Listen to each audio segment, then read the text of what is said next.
cold, and especially cold on Sunday night. Thank you, Sharon. Welcome. Well, some are calling it a sign of the times. We're all using technology so much that old-fashioned cursive is falling out of favor, and now some kids are not learning it at all. Let's see, what is that? Yeah, 1864, January. Marjorie Strong's seen a lot of handwriting over the years. You can see it's very, very ornate. She's the assistant librarian at the Vermont Historical Society, a treasure trove of original pieces from Vermont's past. And it was a very stylized writing. Documents that tell the story of the state, a story she shares with hundreds of students who visit every year. But lately, there's a problem. We've had some classes coming in where they've just looked at this and sort of pushed it away.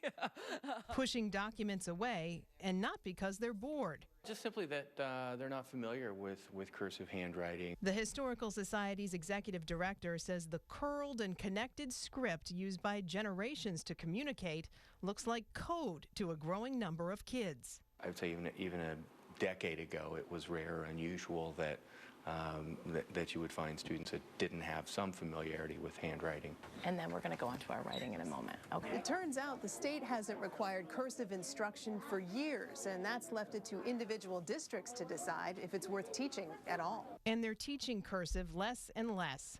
The state education agency couldn't even tell us how many districts still do. And we're going to strike that middle ground. Our unofficial sampling of districts around the state found several like Colchester. Yeah, show me one more. Where kids are not tested in cursive, but where officials say they're just not willing to give it up. We don't emphasize cursive writing, but we know that our students need to be able to do it. They need to be able to sign checks.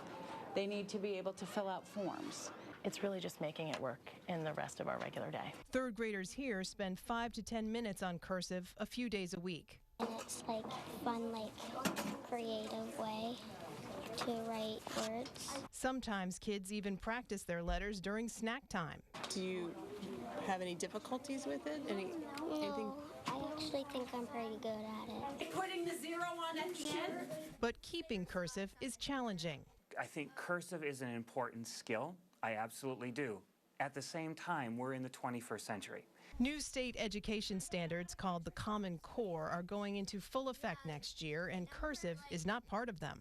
To be very honest with you, it's not even on our radar. I mean, when you look at the new Common Core state standards for literacy, particularly for writing, there's no mention of cursive writing. There are other skills that they're going to need more. Milton, like most districts around the state, is making changes to meet the new standards and the computerized assessment tests that come along with them. Math and technology are getting more emphasis. It's a lot of pressure for students to perform well on an assessment because those assessment results are going to be made public. Schools are being judged by those assessment results, and we have so many hours in the day. He doesn't lift his pen very much. Back at the Historical Society, they're trying to change with the times. What's concerning to me is that separation from the past, sort of lost generations, and not just looking at historical documents in a repository like ours, but even thinking about kids and their letters from their grandparents. They understand the world is run on computers, iPads, and smartphones now. Marjorie Strong spent the last 2 years carefully translating dozens of letters sent home by Vermonters on the front lines of the Civil War. This letter from Valentine Barney to his wife, my dear Maria. Translating the letters from cursive to print and putting them online to mark the war's 150th anniversary, making sure kids can read them whether they know cursive or not. These are too important not to have the story being told, and it's just sad if you can't come in and read the soldiers' own words. 45 states have adopted those Common Core standards. 7 of them, including Massachusetts and California, are pushing to include cursive in the Common Core. Vermont is not one of those states.